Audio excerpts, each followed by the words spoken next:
몸을 부리는 사람이라는 제목으로 하나님의 말씀을 전해드렸어요. 이 성령이 된 사람은, 우리의 혼이 영에 이렇게 붙어있는 사람은 항상 우리의 몸을 부리는, 우리의 몸을 다스리는, 몸에 끌려다니는 인생이 아니라고 그랬죠. 예.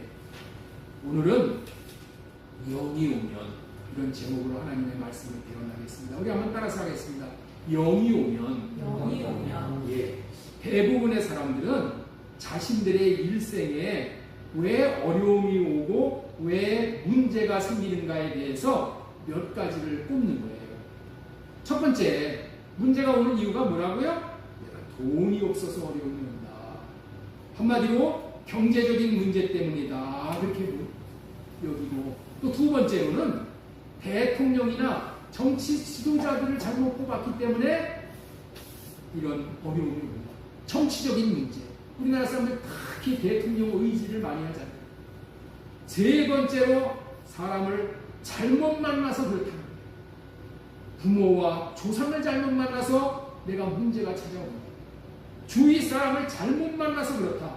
내가 저 인간을 안 만났으면은 이 고생을 안 하는데 저 인간 만나서 내가 이렇게 정말 고생을 많이 한다.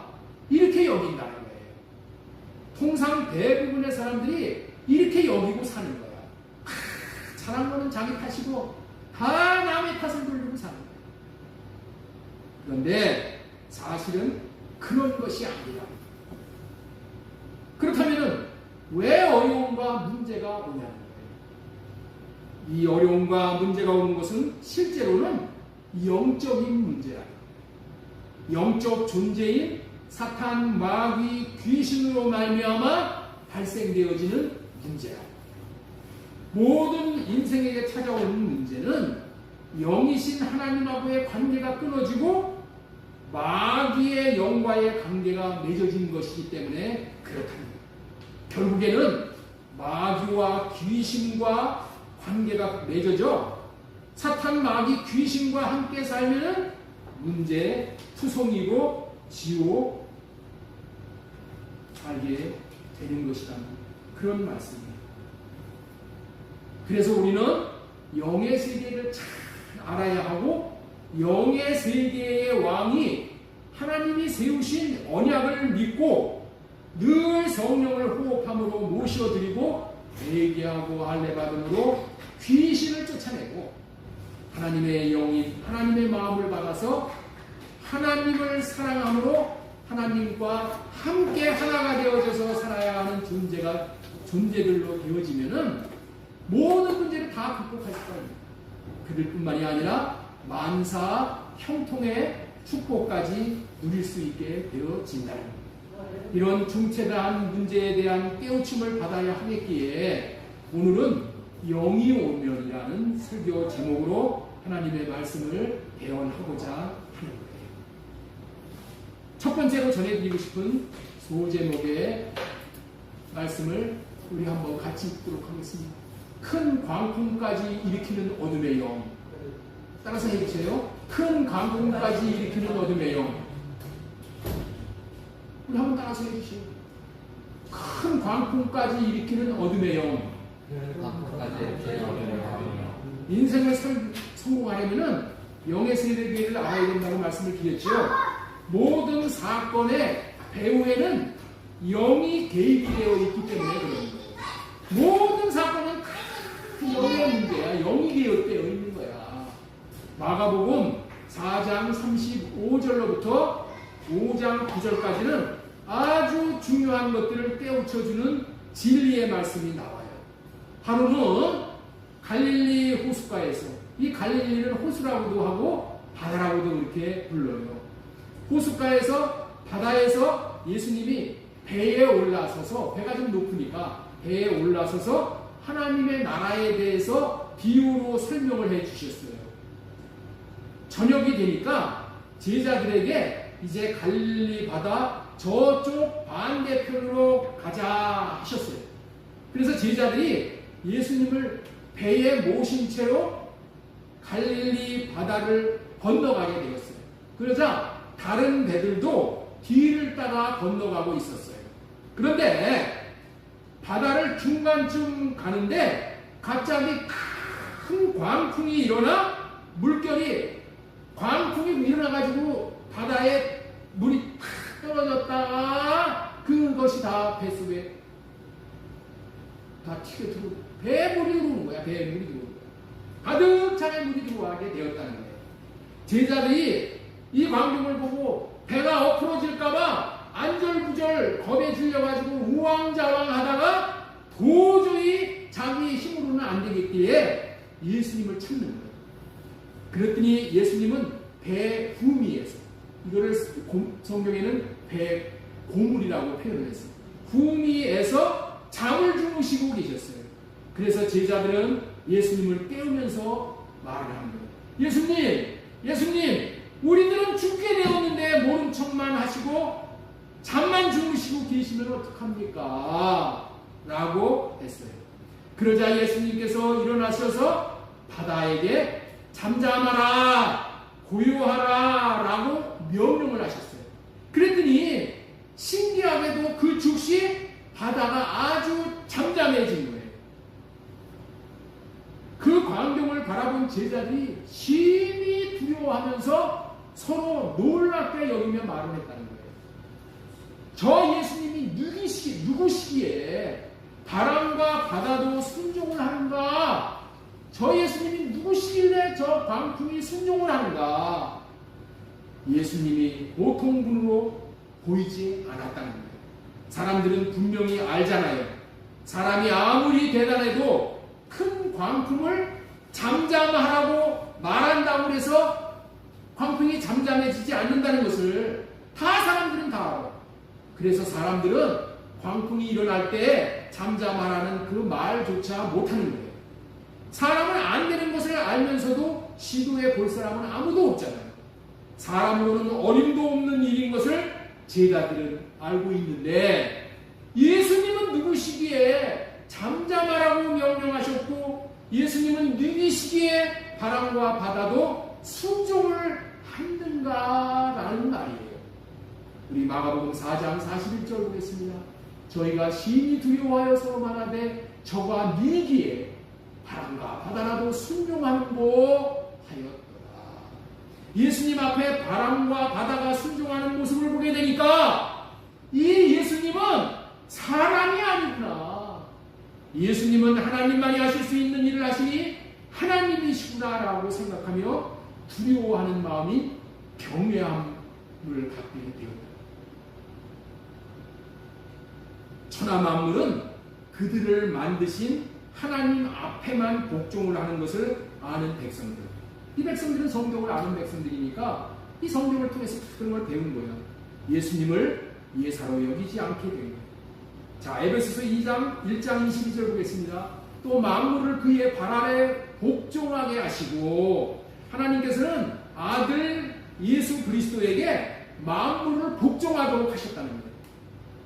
예수 그들에게 그런 권세를 줬어. 그렇기 때문에 예수 그리스도의 말이라면은 누구도 다 복종하게 되어 있다는 거예요. 만물은 하나님에게만 복종을 하는 것인데 예수 그리스도에게 이런 복종하는 권세를 주셨다는 거예요. 그러니 제자들이 심히 두려워한 것은 자신들 앞에 서 있는 예수님이 하나님이심을 알게 되었기 때문에 경외감을 갖게 되었다는 거예요. 이런 두려움을 갖게 되는 데는 마가복음 5장에서는 귀신들이 예수님 앞에 벌벌 떠는 장면들이 나와요.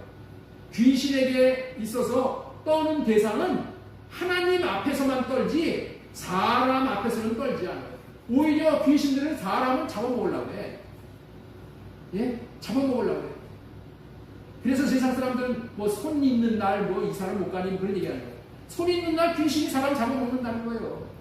특별히 마가복음 5장 1절에서 5절까지는 예수님과 제자들이 배를 타고 바다, 큰 광풍이 일어나는 바다를 지날 때에 제자들과 예수님께서 왜 죽을 뻔했는지의 이유를 알려주는 내용이 나오는 거예요. 그것은 예수님과 제자들이 바다 건너편에 도착해서 배에서 나오니까 더러운 귀신 들린 사람들이 더러운 귀신 들린 사람이 무덤 사이에서 나와 예수님을 만나게 됨을 통해서 이제 알게 되는 거예요. 왜 예수님이 풍랑에 빠져 죽을 뻔했던가, 이거를 이 이유를 알게 된다는 거예요. 오늘 이 이유를 설명을 드리려고 오늘 말씀을 작정하고 준비를 한 거예요. 자, 우리 마가복음 5장 1절 한번 보겠습니다. 예수님께서 바다 건너편 거라사인의 지방에 이르러, 거라사인의 집에, 거라사인들이 사는 그러한 지방에 이르러 배에서 나오시매 곧 더러운 귀신 들린 사람이 무덤 사이에서 나와 예수님을 만나니라. 예수님이 배를 타고 이쪽에서 저쪽으로 건너간 그 마을이 어디예요? 거라사인이 사는 그런 마을이라는 거예요. 그런데 이 더러운 귀신 들린 사람이 예수님을 앞으로 나왔다는 거예요. 예수님 앞으로 나와서 예수님을 만났다는 거예요. 이 더러운 귀신 들린 사람은 어떤 사람이냐면은 사람들이 쇠사슬로 묶어놓을 수가 없는 사람이었어요. 왜냐하면은 이 사람 안에 있는 귀신이 너무나도 힘이 세워가지고 이 사람을 아무리 묶어놔도, 쇠사슬로 묶어놔도 묶을 수가 없는 거야. 다 끊어버리는 거야. 다 끊어버리는 거야. 왜 그렇게 했어요? 이유는 귀신이 들려서 귀신의 힘으로 그렇게 했다는 것이죠. 그런데 이 귀신 들린 사람이 예수님을 보더니 예수님 앞에 달려나와서 뭐라고 얘기하냐면은 지극히 높으신 하나님의 아들이요, 이렇게 불렀어. 지극히 높으신 하나님의 아들이요. 우리 마가복음 5장 7절 한번 보겠습니다. 큰 소리로 부르짖어 이르되 지극히 높으신 하나님의 아들 예수여, 이렇게 불렀다는 거예요. 그러면서 예수님 앞에 무릎을 꿇어요. 예수님 앞에 무릎을 꿇으면서 뭐라고 얘기하냐? 제발 나를 괴롭게 하지 마십시오. 이렇게 귀신 들린 자가 이렇게 요청을 하는 거야. 여러분들, 절을 한다는 것은 본래 낮은 자가 높은 자에게 하는 것이죠. 영적인 질서가 사탄, 마귀, 귀신들은 예수님 앞에 무릎을 꿇어야 하는 존재들이라는 거예요. 영적인, 이게 서열이야, 서열. 지금 제자들도, 그리고 같이 배를 타고 온 사람들도 아직까지 예수님이 하나님의 아들이라는 것을 모르고 있어. 예수님이 하나님의 아들이라는 것을 모르고 있는데 이 귀신 들린 자가 뭐라고 그러냐? 지극히 높으신 하나님의 아들 예수요, 이렇게 지금 말하고 있다는 거예요. 귀신같이 알아본다는 말이 있잖아요. 이 사람 안에 들어가 있는 귀신이, 그 귀신이 예수님이 누구인지를 알아봤다는 거예요. 예수님이 하나님의 아들인 하나님이심을 알아보았어요. 그래서 무릎을 꿇고 나를 괴롭게 하지 마십시오 라고 부탁을 하고 있는 거예요. 귀신들이 제일 무서워하는 것이 무엇이냐? 귀신들이 제일 괴로워하는 것은 딱 한 가지예요. 딱 한 가지. 예수님이 오시면은 귀신들은 이제 심판을 당하여서 무저갱에 갇히게 되는 거예요. 그러면 끝나는 거예요. 귀신들이 이 무저갱에 갇히는 것을 무서워하는데 예수님이 나타나니까 이게 저희들을 무저갱으로 보낼까봐 겁을 내는 거예요. 사탄, 마귀, 귀신들은 이렇게 심판을 받게 되어져서 있는 아주 운명적인 일의 존재야. 거기서 벗어날 수 있는 길이 없어. 예수 그리스도가 오시면 무저갱에 갇혔다가 잠시 이제 노임을 받는 일이 일어나요. 그리고 이제 마침내 지옥불에 던져지는 거예요. 그러니 예수님이 자기들에게 오시는 것이 가장 귀신을 더럽히는 것이 되는 거예요. 그러나 예수님께서는 더러운 귀신아 그 사람에게서 나오라 하시며 귀신의 이름이 뭐냐라고 물으니까 귀신이 얘기하는 거예요. 그 사람이, 귀신 들린 사람이 군대 귀신입니다라고 대답을 합니다. 군대 귀신이란 이 사람 안에 들어간 귀신의 수가 군대와 같이 많다, 그런 의미죠. 그러면서 귀신이 사정을 했잖아요. 제발 이 지방에서 쫓아내지 말아주세요. 이 지방에서 쫓아내지 말아주세요. 이 지방에서 쫓아내지 말아주세요. 무슨 말이에요?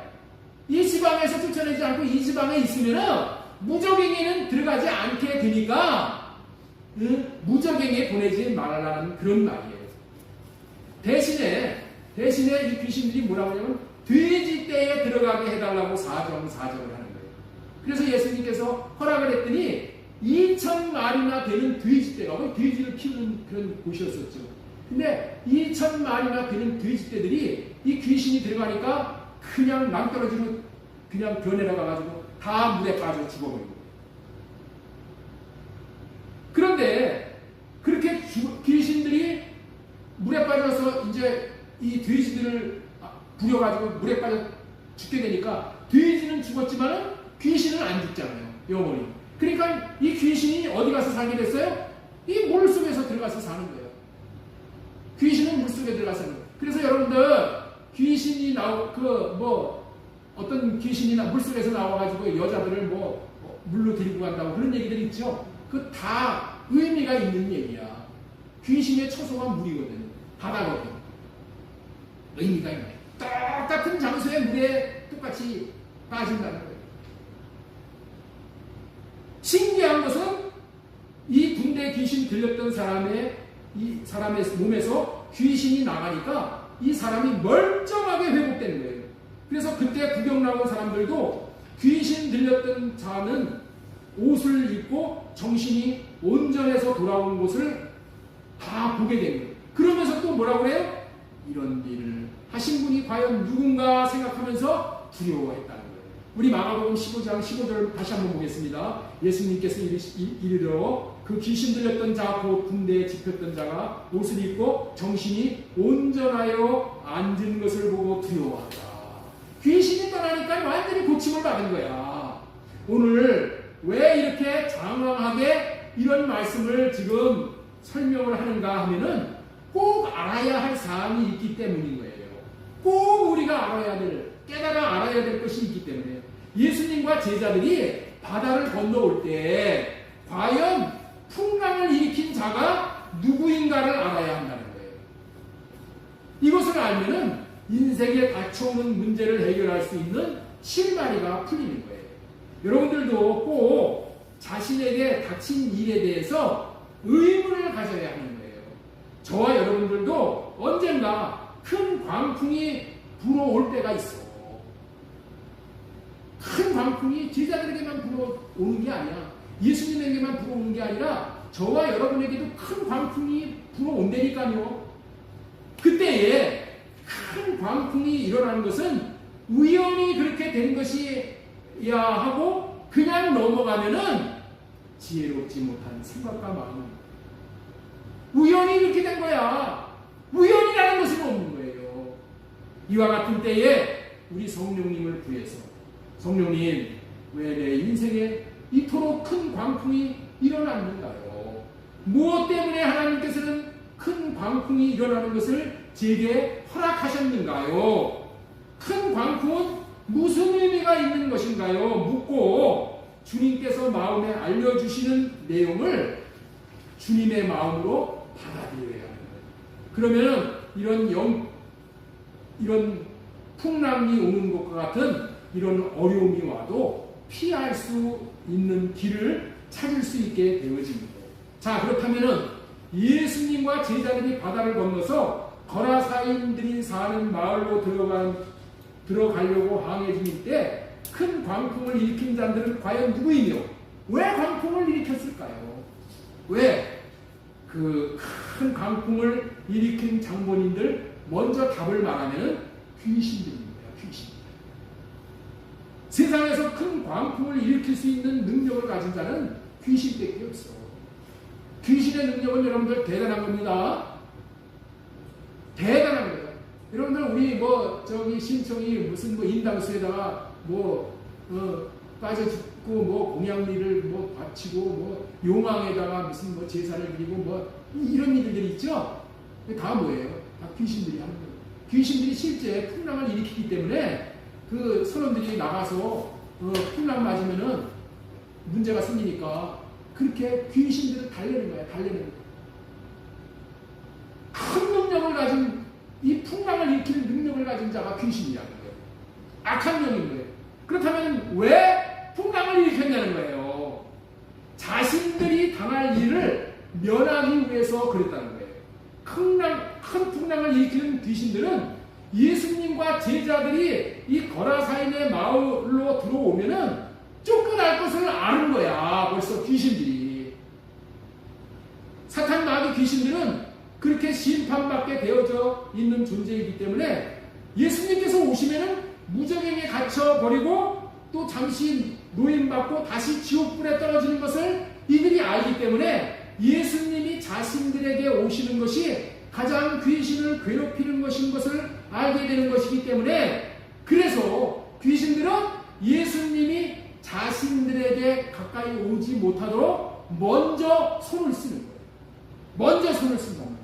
그래서 귀신들이 당하기 전에 먼저 손을 쓰는 그 방편이 뭐였었다고요? 풍랑을 일으킨 거예요. 풍랑을. 큰 광풍을 일으켜서 예수님을 죽이려 하고 제자들도 함께 죽이려고 했다는 거예요. 그 귀신들은 예수 그리스도가 지극히 높으신 하나님의 아들인 것을 알았다는 거예요. 만물을 복종시키는 능력이 있으신 예수님 앞에 자신들도 복종해야 나가라면 나가야 되는 것인 것을 나가라면 나갈 수밖에 없는 존재인 것을 아는 거야. 그래서 미리 알았기 때문에 먼저 손을 쓴 거예요. 그런데 그 예수 그리스도가 배를 타고 마침내 건너오시잖아요. 그러니 귀신들이 얼마나 귀신들이 난리가 났겠어요. 이 예수님을 오시지 못하게 하기 위해서 자기들이 할 수 있는 모든 수단을 다 동원하는 거예요. 여러분들 귀신들은 먼저 이런 문제가 발생되면 어떻게 되냐? 이 귀신의 왕 사탄에게 보고를 하는 거예요. 사탄에게 보고를 하면 사탄들도 어떻게 돼요? 야, 이거 큰일 났구나 해가지고 사탄은 바다 귀신들을 명령을 해서 연합작전으로 바다 귀신과 연합해서 배를 뒤집어 엎기 위해서 큰 풍랑을 일으켰던 거예요. 풍랑을 일으키는 이유는 제자들과 함께 예수님을 바다에 뭐 하려고요? 수장시켜버리기 위해서 그랬다는 거예요. 예수님을 수장시켜버리면 자기들이 쫓겨나 무저갱으로 들어가지 않을 수 있게 되기 때문이에요. 원래 바다는 마귀 귀신의 처소로 성경에서는 말씀을 하고 계셔요. 그래서 바다가 마귀가 사는 곳이기 때문에 우리는 경계의 대상이고 이 죽음의 처소라는 것을 우리는 반드시 알아야 되는 거예요. 이런 영적인 세계에 대해서 잘 알고 있으면 어둠의 영의 공격을 받을 때에 지혜롭게 대처할 수 있어서 위경에서 건진받을 수 있게 되는 거예요. 그런 의미에서 두 번째로 전해드릴 말씀은 영이 오면 첫 번째 전해드릴 말씀이 뭐예요? 큰 풍랑까지 큰 광풍까지 일으키는 어둠의 영.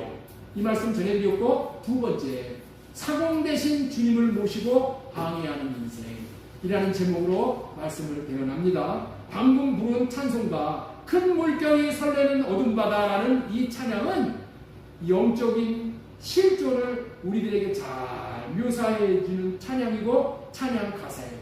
너무너무나도 중요한 가사가 되어져서 큰 의미가 있는 거예요. 여러분들 이 찬양을 집에 가서 많이 불러보면서 의미를 되새겨 보시기 바랍니다. 큰 물결이 설레는 어둠바다, 그 어둠바다인데 저 등대의 불빛도 희미한데라고 표현을 하고 있어요. 이렇게 표현한 내용은 지금 우리가 큰 물결이 설레는 죽음으로 막 빠질 수 있는 어둠 바다를 지나고 있다는 거예요.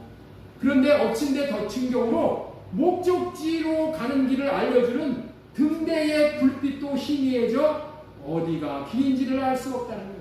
우리가 어디로 가야 될지를 알 수 없다는 거예요. 여러분들 그렇습니다. 인생을 살다 보면 어떻게 해야 할지를 전혀 알지 못하는 게 인생이죠.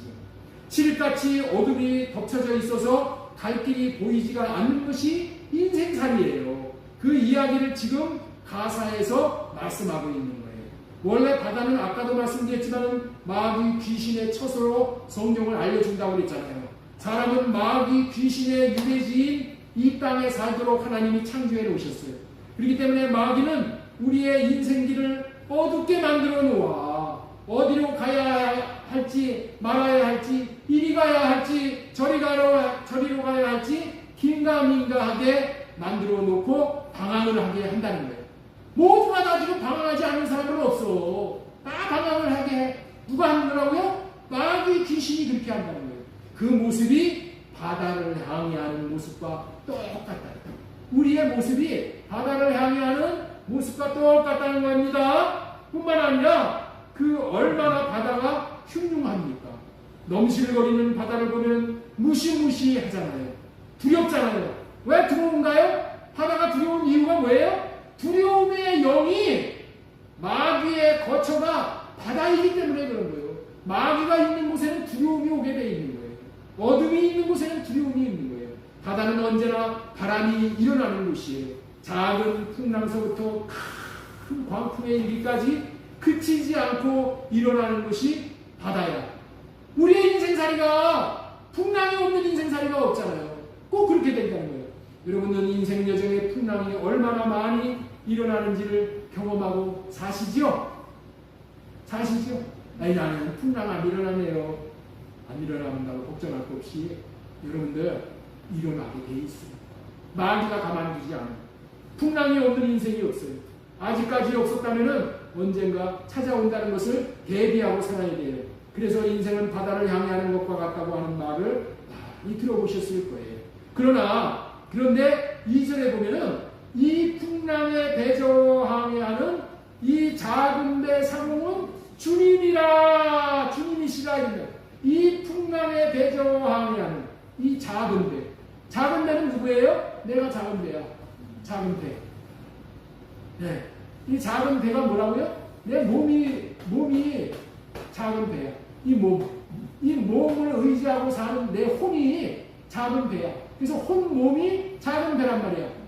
이 작은 배가 배 안에 사공을 모시고 가기 때문에 두려움이 없다는 거예요. 안전하다는 거예요. 우리는 작은 배라는 것을 알아야 돼요. 자, 우리 고백 한번 합시다. 나는 작은 배입니다. 우리는 작은 배입니다.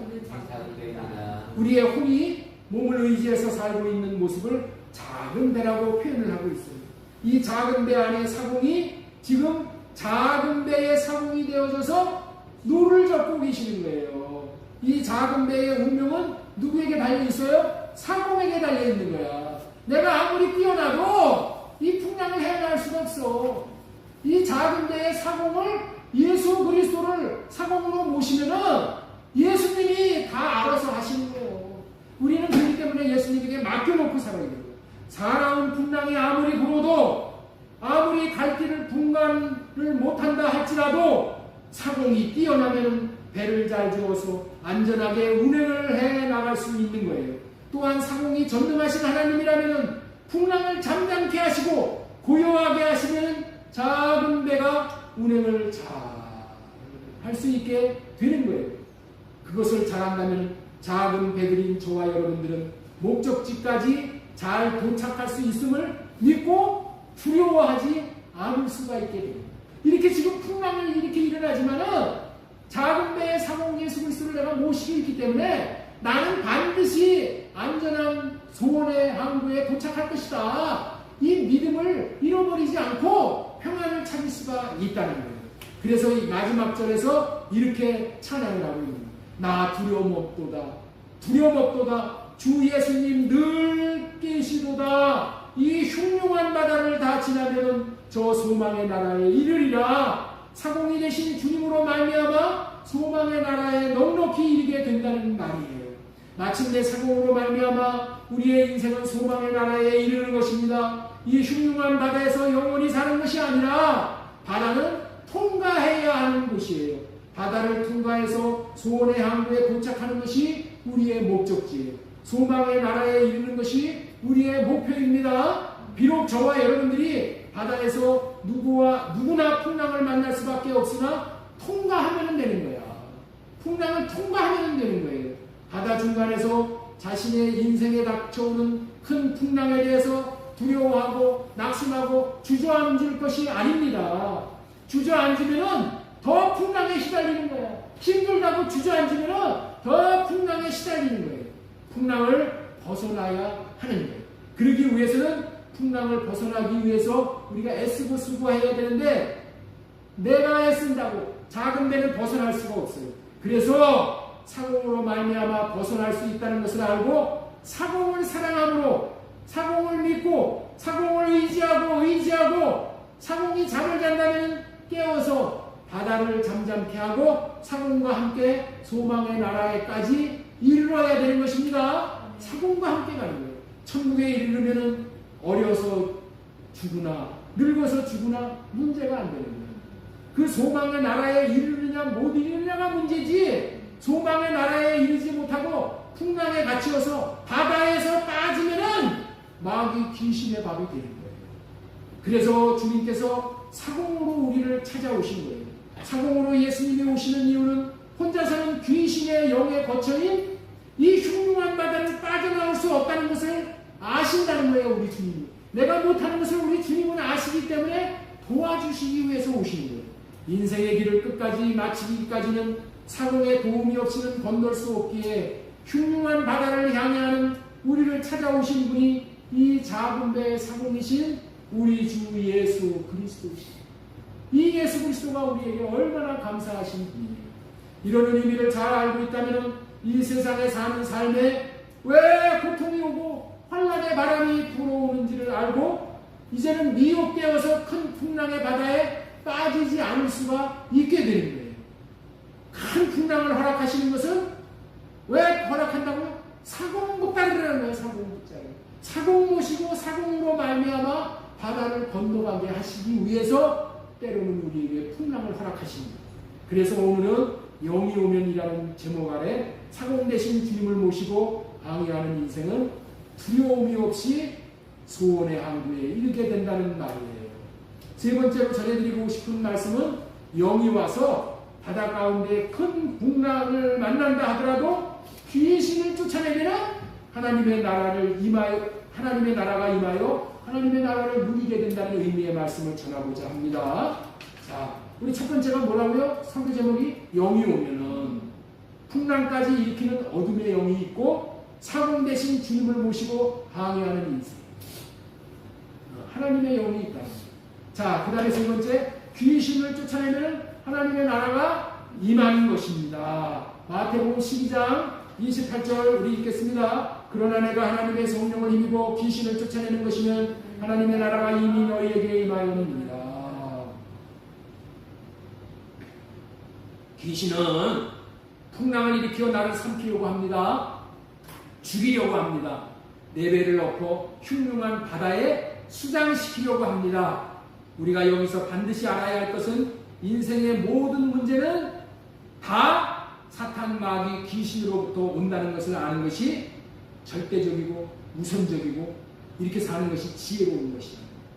그러나 사마리들은 자기들로 인해 이런 인생의 모든 문제들이 발생되었다는 것을 숨기기를 원해요. 모르게 하기를 원한단 말이에요.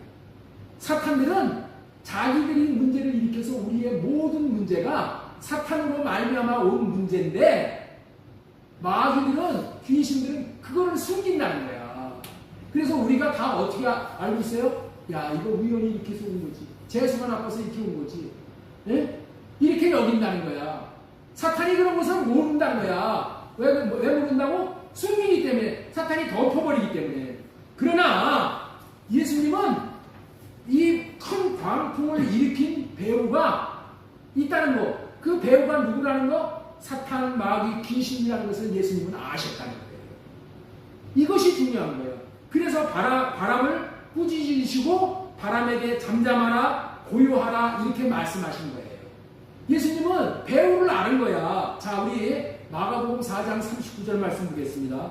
예수님께서 깨어 바람을 꾸짖으시며 바다더러 이르시되 잠잠하라 고요하라 하시니 바람이 그치고 아주 잔잔하여지더라. 여러분들이 생각이 있는 정상적인 사람이라면 바다에다가 꾸짖지 않아요. 그렇잖아요. 바다에다가 잠잠해라 고요하라 말을 하겠어요? 말을 안 하지. 왜냐하면 바다는 무생물이야. 무생물. 생명이 없는 자들은 들을 수가 없잖아. 들을 수가 없는데 여러분들이 돌에게 이런 꾸짖지 않잖아요. 돌이나 산, 예? 이런 데다가 여러분들 꾸짖어요? 그런데 여러분들 개나 고양이가 잘못하면 꾸짖잖아요. 개나 고양이가 잘못하면 꾸짖잖아요. 왜 그래요? 그들은 비록 동물이지만은 꾸짖는 말을 알아들으니까 꾸짖는 거예요. 그러나 예수님은 바다를 꾸짖으셔. 예수님이 바다가 무생물이 돼가지고 바다가 못 듣는다는 것을 예수님이 몰라? 아시는 예수님이 바다에다가 꾸짖으신단 말이야. 예? 왜냐하면은 왜 꾸짖으셔요? 바다를 요동케 하는 악한 영을 꾸짖으신. 바다를 꾸짖는다는 얘기는 바다를 배후에서 조종하는 악한 영을 꾸짖으신다, 그런 얘기예요. 악한 영이 듣고 있기 때문에 꾸짖으시는 거예요. 그랬더니 악한 영이 즉시 순종을 하는 거예요. 예수님은 풍랑을 일으키는 배후 세력이 있다는 것을 아시기 때문에 그렇게 하셨다는 거예요. 여러분들, 이것을 아는 것은 너무나도 중요한 거예요. 우리는 모든 우리의 문제에 배후가 있다는 것과 그 배후가 사탄, 마귀, 귀신이라는 것을 알아야 영적 싸움에서 승리할 수가 있는 거예요. 어떻게 승리합니까? 모든 풍랑을 일으키는 배후인 사마귀를, 사탄, 마귀, 귀신을 이길 자는 이 중에 우리 중에 한 사람도 없어. 그렇기 때문에 성령을 호흡하고 성령을 모셔드림으로 인해서 성령님이 자신의 마음에 모셔드려서 자신으로 이기려고 하는 생각과 마음을 할례받고 오직 주님이 주시는 주님의 이름, 주님의 마음을 구해서 그 마음을 흘러보낼 때에 그 마음이 마귀 귀신에게 흘러 들어감으로 말미암아서 마귀 귀신이 떠나가는 거예요. 마귀 귀신이 쫓아나가는 거예요. 그러므로 말미암아 문제를 해결하고 승리하는 거예요. 근데 부부싸움이 벌어져가지고 남편이 나한테 흉악한 얘기를 해. 그러면 내가 이기려고 하면 안 된다는 거예요. 그 흉악한 말을 하는 그 배우가 있다는 거예요. 그 누가 하는 거라고요? 그 귀신이 하는 거라는 거예요. 그렇기 때문에 내가 하려고 나도 혈기를 부리고 거기다 나한테 왜 그렇게 그런 말을 하냐고 한마디 소리를 지르면 어떻게 돼요? 더 싸움이 일어나요. 누가 있는 거라고요? 그런 말을 하는 배우가 있다는 거예요. 그게 사탄, 마귀, 귀신이라는 거예요. 그 사탄, 마귀, 귀신을 쫓아내야지 참잠해지는 거예요. 그런데 어떻게 쫓아낸다고? 나로 하려는 내 육신의 생각과 마음을 할례받고 주님의 마음을 구해서 주님이 주시는 마음을 흘러보내려는 잠잠해지는 역사가 일어나는 거예요. 풍랑이 숲으로 들어 천국을 누리는 역사가 있어진다는 거예요. 그 문제에서 우리는 자유를 누리게 돼요. 사모에게 큰 풍랑이 찾아왔어요. 지지난주 화요일, 수요일까지도 상태가 좋았던 사모에게서 목요일 아침부터 갑자기 산소 포화도가 떨어져요. 산소가 공급이 안 되는 거예요. 숨을 쉬고. 그걸 포화도라고 해요. 성모병원의 가정방문 간호사가 목요일 아침에 산소 호흡도를 측정하는 측정기를 손에다 댔는데 이게 90 이하로 떨어져요. 95% 이상은 나와야 되는데 90 이하로 떨어져서 그치는 거예요. 안 올라가. 하루 종일 안신의 집사가 그걸 신경을 썼는데 88에서 79를 왔다 갔다 하는 거예요. 이 문제를 가지고 제가 인터넷 검색을 해보니까 90 이하가 되면 빨리 병원에 가야 한다고 하는 거예요. 그래서 즉시 세브란스 응급실로 들어가 검사를 받았어요. 결과를 알려주는 여의사가 찾아와서 폐렴이 걸렸다는 거예요. 폐렴이 찾아와서 위중하니까 연명치료 여부를 묻는 확인서에 사인을 해달라는 거예요. 연명치료는 뭐예요? 이제 사람이 이제 호흡이 끊어졌고 이제 죽을 위기가 되면은 강제로 기계를 넣어가지고 호흡할 수 있는 그거예요. 그게 연명치료예요. 그거 받을 거냐 안 받을 거냐 사인해달라고. 그래서 사모가 월요일 주치 교수가 출근을 하면은 상의해서 사인을 하겠다고 하니까 그 여의사가 뭐라고 하냐면은 그때까지 살아있다는 보장을 못 한다는 거예요. 목요일 밤에 들어가서 월요일 날 출근하는 그 교수님이, 주치 교수님이 오는 사이, 그 사이에 무슨 일이 벌어질 줄 모른다는 거예요. 그러면서 돌아갔어요. 그리고 응급실에서 급히 산소호흡기로 1차 산소호흡기 쓰고 이거 아까 안 돼서 2차 또 썼는데 이것도 안 되네. 3차로 강도를 높여갖고 이 호수 큰 거를 해가지고 강제로 산소를 코에다가 막 때려 붓는 시기로 해가지고 산소 포화도가 95% 이상을 유지하고 맥박수 호흡수를 측정하는 기계를 차고 일반 병실로 기합니다. 숨을 쉬는데 호흡수가 1분간의 호흡수가 20 이하가 정상인데 30회, 35회로 올라가면서 막 끄떡끄떡 배에서 숨 쉬는 소리가 가쁜 것. 맥박수도 111 이하를 유지해야 되는데 135 이상으로 뛰는 거예요. 나는 이런 큰 광풍을 만나는 것에 대해서 낙심하지 않을 수가 없었어요.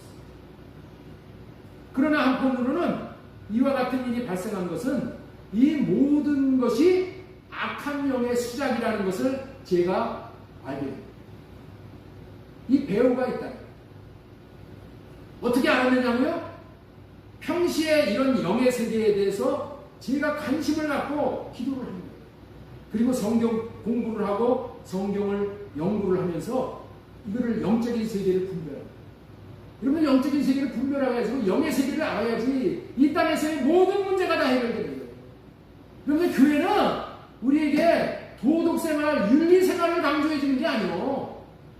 우리 예수님은 왜 오셨냐? 이 악한 영을 분별해서 악한 영을 쫓아내고 마음의 평강을 유지시키기 위해서 우리에게 오신 거예요.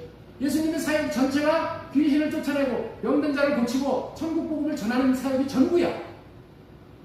교회는 윤리도덕 전하는 게 아니에요. 그래서 여러분들에게 이 영의 세계를 지금 깨우쳐 주는 거예요. 영의 세계. 영의 세계를 분별할 줄 알아야지 마귀를 쫓아내고 자유를 누릴 수 있게 되는 거예요. 영의 세계를 분별해야 돼요. 그래서 이런 설교를 계속합니다. 모든 문제의 배후에는 영의 존재인 사마귀가 있다는 거예요. 그러나 사탄 마귀 귀신을 이길 자가 없어요. 그래서 영을 잠재우고 몰아낼 수 있는 유일한 분이 삼위 하나님이다. 성부, 성자, 성령 하나님 외에는 없어요. 그래서 성령으로 귀신은 하나님이 오지 않으면 귀신은 두려워할 자가 아무도 없어. 하나님으로 말미암아 귀신을 쫓아내는 거예요. 그래서 성령을 호흡하라는 거예요. 성령으로 말미암아 우리가 할례를 받을 때, 나 회개하고 할례를 받을 때 귀신은 떠나가는 거예요. 그래서 여러분들에게 이걸 강조합니다. 그래서 성령으로 제가 호흡을 구하면서 아빠 성령으로 호흡하게 해주세요. 나로 하려는 생각은 할례 시켜주시고 주님의 마음으로 역사해 주시기를 간절히 구하면서 이렇게 기도합니다. 이렇게 기도를 했어요. 호흡을 유동치게 만드는 어둠의 영을 쫓아내 주세요. 호흡이 잠잠케 해주세요. 예수님의 마음으로 호흡이 잠잠케 해주세요. 맥박을 유동치게 만드는 악한 영을 주님의 이름으로 주님의 마음으로 몰아내 주심으로 맥박의 요동침으로부터 잠잠케 해주세요. 산소 포화도가 요동치게 하는 어둠의 영을 몰아내 주시옵소라고 기도할 때 순간순간 이 계기가 잠잠해지면서 경험을 하는 거예요. 제가 잠잠해졌다가 또다시 요동을 치는 거예요. 여러분들 어둠의 영인 마귀는 나가라고 그런다고 해서 순순히 나가는 존재가 아니에요. 귀신을 쫓아내는 것은 그게 쉬운 게 아니에요.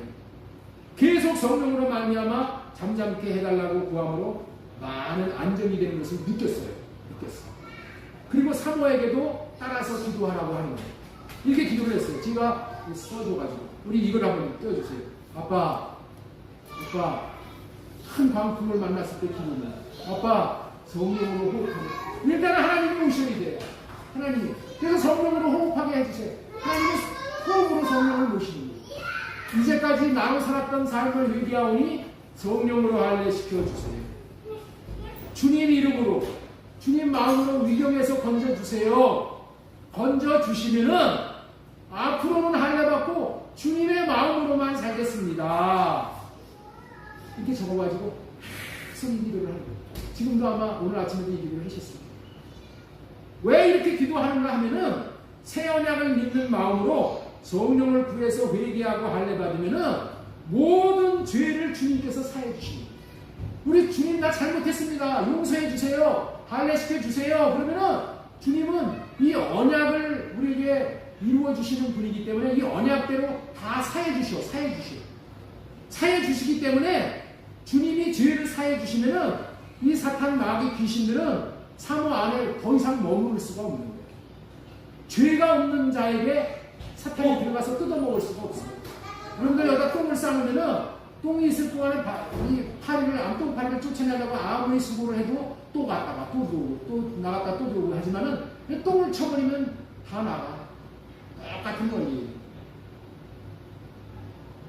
회개하고 할례받고 우리의 죄가 없어지면은 성령이 청소를 싹 시켜주셔가지고 이제는 어둠이 풍랑이 일을 할 수가 없어요.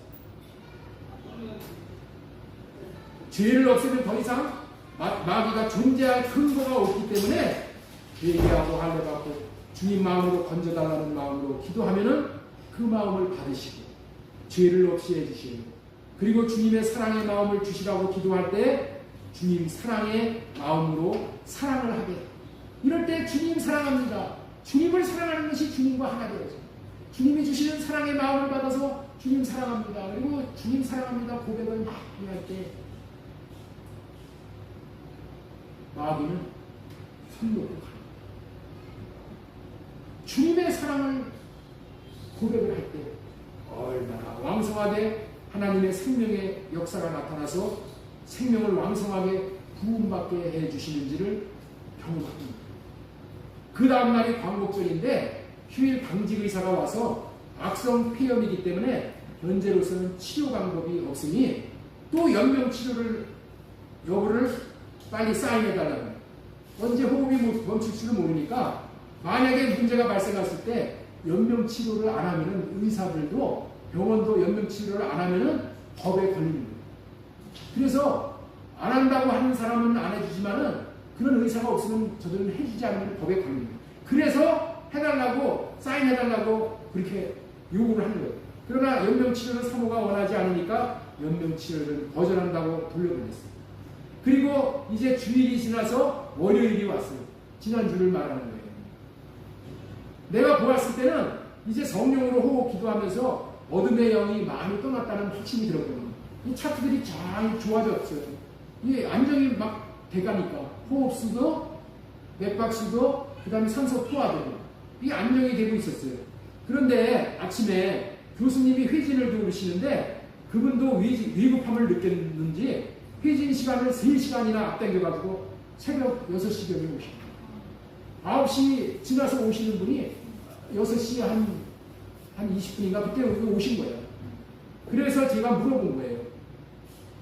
사모가 응급실로 들어오는 날보다 좋아진 것 같은데 검사 결과는 어때요?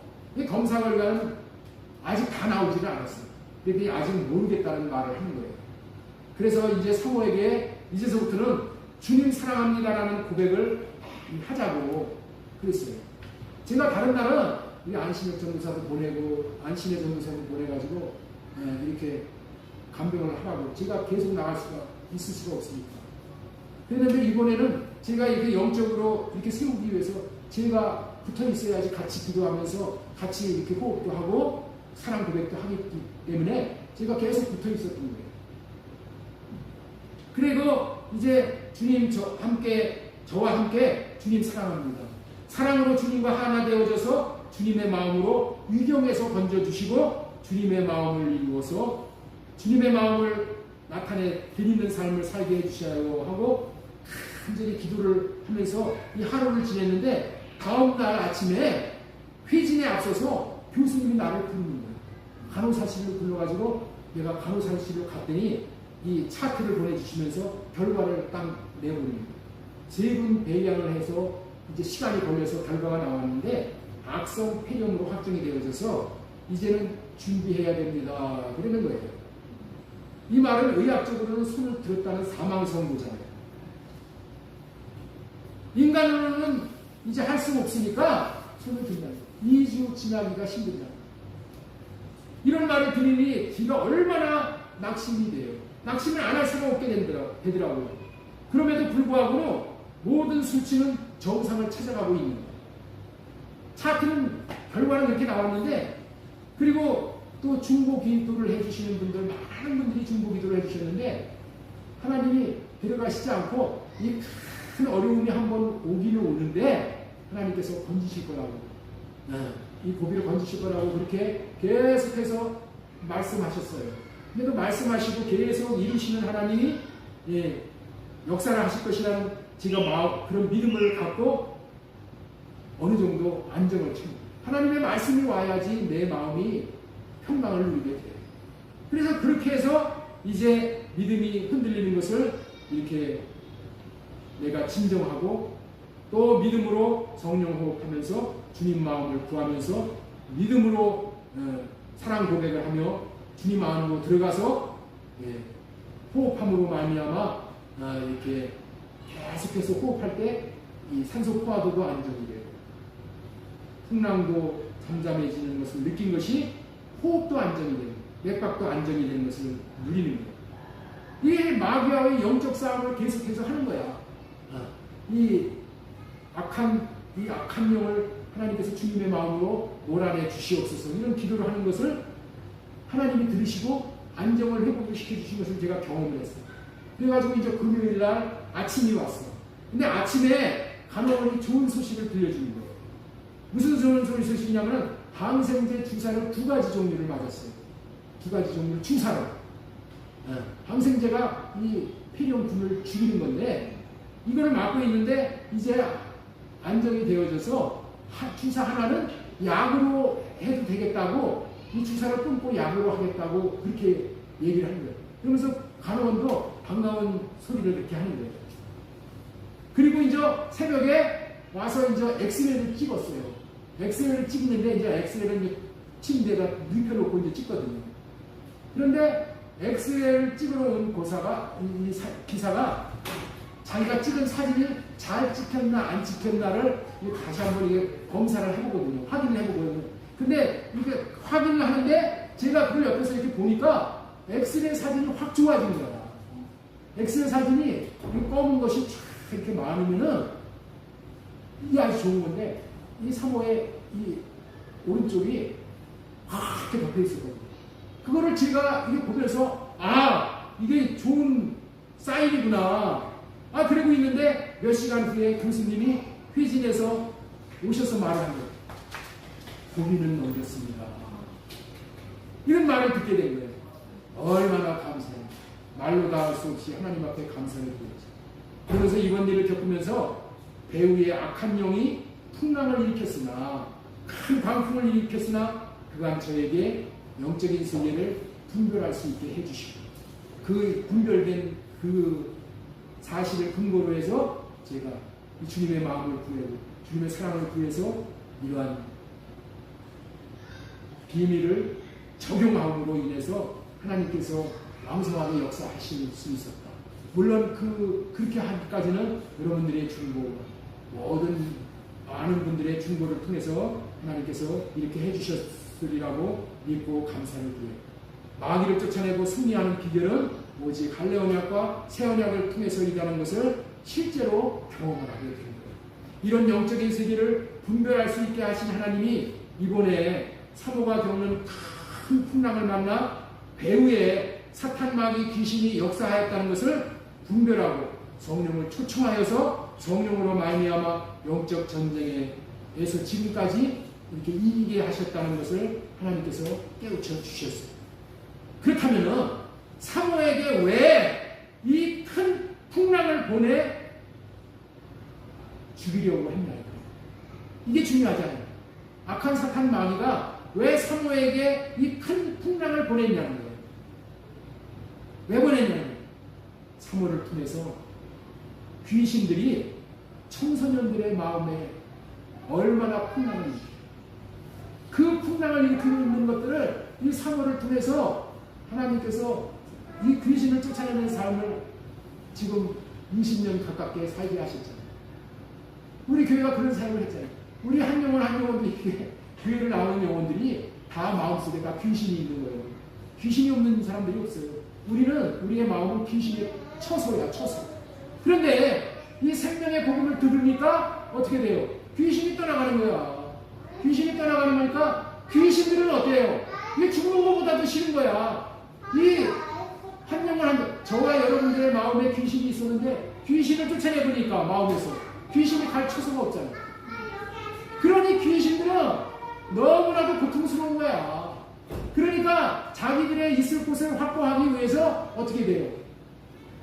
사모를 풍랑을 만나게 해가지고 사모를 없애는 것이 사탄 마귀 귀신들은 이것이 최우선순위야. 그래야지 복음을 전하지 못할 거 아니야. 우리 교회가 지금 사모가 저렇게 연약한 가운데 있어서 이런 사역을 왕성하게 하지 못하니까 많은 사람들이 시들해가지고 교회들 안 나오잖아요. 그러니까 누가 제일 좋아해요? 마귀가 좋아하는 거예요. 마귀가. 우리 청소년들도 사모가 섬겼을 때하고 안 섬겼을 때하고 지금 이렇게 많이 차이가 나잖아요. 이거 사탄 마귀 귀신들이 제일 좋아하는 거예요. 제일 좋아하는 거예요. 그래서 사모를 죽이려고 하는 거예요. 이것이 우리는 영적으로 분별돼야 되는 거예요. 사모가 이 남은 생애를 오직 주의 일을 하다가 주님 품에 가겠다고 일편단심으로 그렇게 기도하면서 그 꿈을 가지고 여기까지 왔잖아요. 그럼 그 꿈이 이루어지면은 마귀는 귀신들은 처소를 잃어버린 거예요. 그러니까 가만히 있을 수가 없는 거예요. 그렇습니다.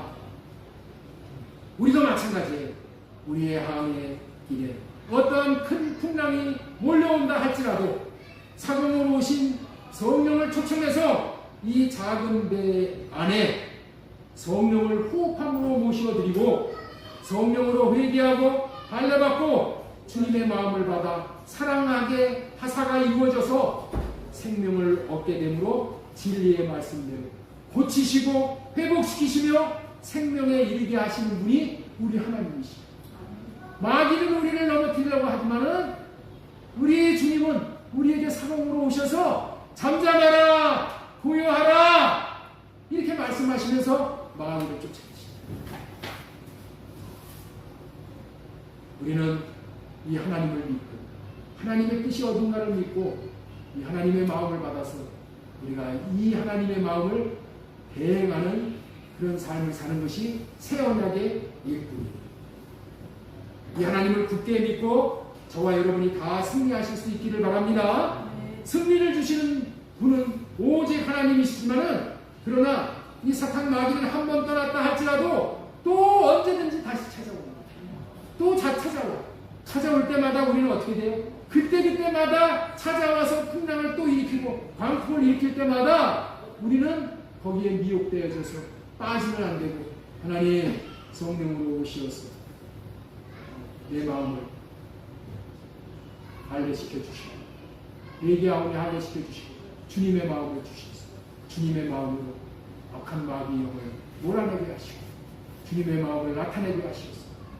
내가 천국을 누릴 수 있을 뿐만이 아니라 나에게 딸려진 가족들, 친척들, 우리 교우들 모두를 다 이 천국 복음을 누릴 수 있게 하는 그런 자들로 세워질 수 있는 책임이 저와 여러분에게 있다는 것을 꼭 기억하고 육신의 생각을 하여갖고 풍랑 만난 작은 배에 사공으로 찾아오시는 예수님의 영이 성령으로 말미암아 언제든지 넉넉히 이기는 저와 여러분들 다 되실 수 있기를 소망드리고 축원합니다.